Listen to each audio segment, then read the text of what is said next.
আজকে আমি বানাবো কাতলা মাছের ঝোল ফুলকপি আলু দিয়ে। বানানো ভীষণই সহজ, এতটাই সুস্বাদু হয়, এটা দিয়ে এক থালা ভাত তো খেয়েই ফেলবেন। তো চলুন রেসিপি শুরু করি। আমি এখানে 4 পিস কাতলা মাছের পেটি নিয়েছি। মাছগুলো ভালোভাবে ধুয়ে জল ঝরিয়ে নিয়েছি। আমি এখানে কাতলা মাছ দিয়ে করছি, আপনারা চাইলে রুই মাছ দিয়েও এই রেসিপিটা করতে পারেন। এখন মাছে দিয়ে দিলাম অল্প পরিমাণে লবণ, হাফ চা চামচ হলুদ গুঁড়ো আর লবণ ভালোভাবে মাছের পিসগুলোতে মেখে নেব। মাছের পিসগুলোতে লবণ আর হলুদ মেখে নিয়েছি। মাছটাকে একপাশে সরিয়ে রেখে দিচ্ছি। নিয়েছি আলু, দুটো ছোট সাইজের আলু নিয়ে এরকম সরু লম্বা লম্বা করে কেটেছি। একটা ছোট ফুলকপির ফুলগুলো নিয়েছি। আলু আর ফুলকপি কেটে ভালো করে ধুয়ে নিয়েছি।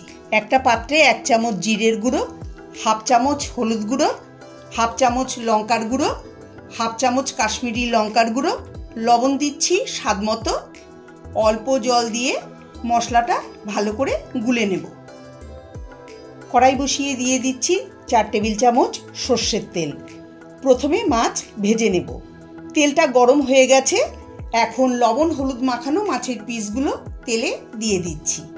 মিডিয়াম ফ্লেমে মাছগুলোকে ভালো করে ভেজে নেব। মাছের পিস দিয়ে সঙ্গে সঙ্গে উল্টে দেওয়া যাবে না, তাহলে মাছ ভেঙে যেতে পারে বা কড়াইয়ের গায়ে লেগে যেতে পারে। এক পাশ কিছুক্ষণ ভেজে নিয়ে তারপর অন্য পাশ উল্টে দিতে হবে। এইভাবে উল্টে পাল্টে মাছগুলোকে ভালো করে ভেজে নেব। মাছগুলোকে ভেজে নিয়েছি, এখন তুলে একটা পাত্রে রেখে দিচ্ছি।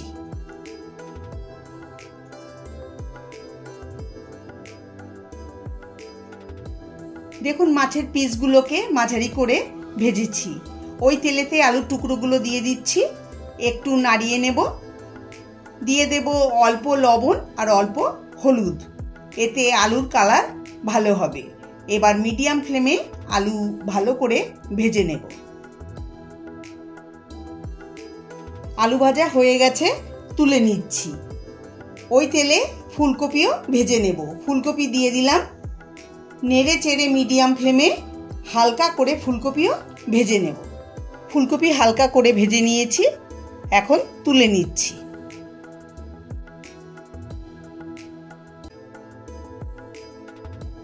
দেখুন আলু আর ফুলকপি এরকম করে ভেজেছি। ওই তেলে ফোড়নে 2টো তেজপাতা, একটা শুকনো লঙ্কা, হাফ চা চামচ গোটা জিরে, 2টো ছোট এলাচ দিয়ে ভেজে নেব। ফোড়নের থেকে সুন্দর গন্ধ বেরোলে 1 চা চামচ আদা বাটা দিয়ে দেব। লো ফ্লেমে 1 মিনিট আদা ভেজে নেব।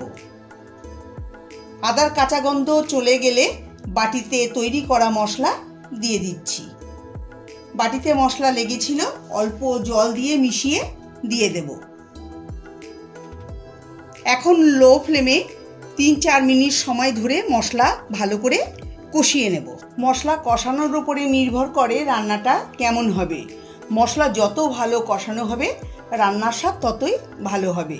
মশলা থেকে তেল ছেড়ে এলে একটা মাঝারি সাইজের টমেটো লম্বা করে কেটে দিয়ে দিচ্ছি। এবার এই টমেটোটাকে মশলার সঙ্গে 1 মিনিট লো ফ্লেমে কষিয়ে নেব। টমেটো কিছুটা নরম হয়েছে।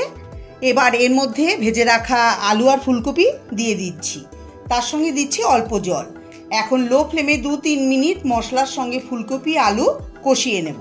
আপনারা রেসিপিটা অবশ্যই বাড়িতে ট্রাই করবেন আর কেমন হয়েছে কমেন্ট করে আমাকে জানাবেন।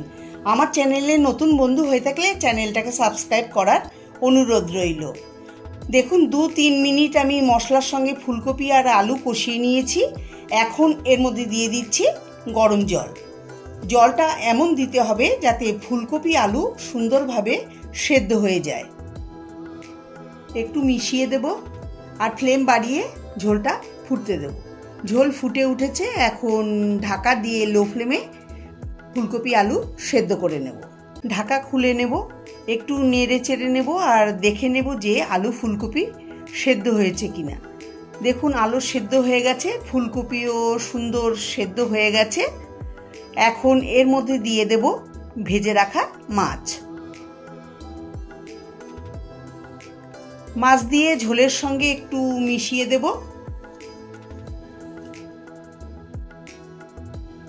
দিয়ে দেবো 3টে চেরা কাঁচা লঙ্কা।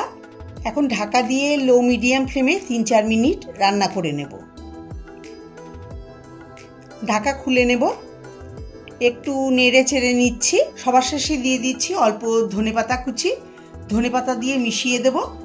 গ্যাসের ফ্লেম বন্ধ করে এখন আমি গরম গরম সার্ভ করে নিচ্ছি। আমার আজকের এই রেসিপি আপনাদের কাছে কেমন লাগলো অবশ্যই জানাবেন। যদি ভালো লেগে থাকে তাহলে আপনারা বাড়িতে অবশ্যই একবার ট্রাই করে দেখতে পারেন। আশা করি আপনাদেরও ভালো লাগবে। ভালো লাগলে লাইক, কমেন্ট, শেয়ার করার অনুরোধ রইল। সবাই ভালো থাকবেন, সুস্থ থাকবেন। ধন্যবাদ।